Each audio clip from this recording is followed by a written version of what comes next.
بسم اللہ الرحمن الرحیم۔ حضرت امیر المومنین علی بن ابی طالب علیہ السلام کے فرامین کا سلسلہ اور نہج البلاغہ کے تیسرے باب کا 142 نمبر فرمان آپ صاحبان کی خدمت میں ہدیہ کرنے کا شرف حاصل کیا جا رہا ہے۔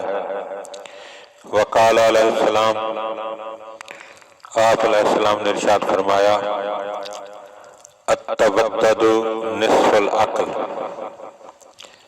کہ ایک دوسرے سے دوستی رکھنا آدھی عقل ہے، یعنی دوستیاں وہی شخص قائم کر سکتا ہے جو عقل مند ہو۔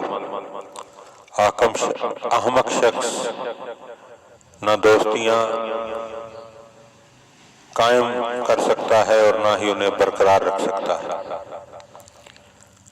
اور دشمنی جو ہے وہ نفرت کی وجہ سے ہوتی ہے، اور نفرت جو ہے وہ غصے کی وجہ سے ہوتی ہے، غضب کی وجہ سے ہوتی ہے، اور جہاں پر غضب ہو وہاں عقل کا تصور بھی نہیں ہوتا۔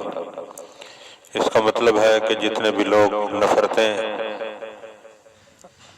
اختراع کرتے ہیں اور دشمنیاں پیدا کرتے ہیں وہ صاحبان غصے کی وجہ سے کرتے ہیں، اور جہاں غصہ ہوتا ہے وہاں عقل نہیں ہوتی۔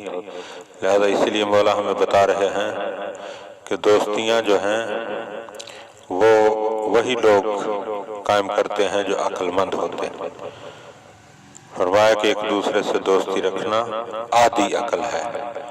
دعا ہے کہ خدا بت عالم ہمیں امور کو سمجھنے اور ان پر عمل کرنے کی توفیق عطا فرمائے۔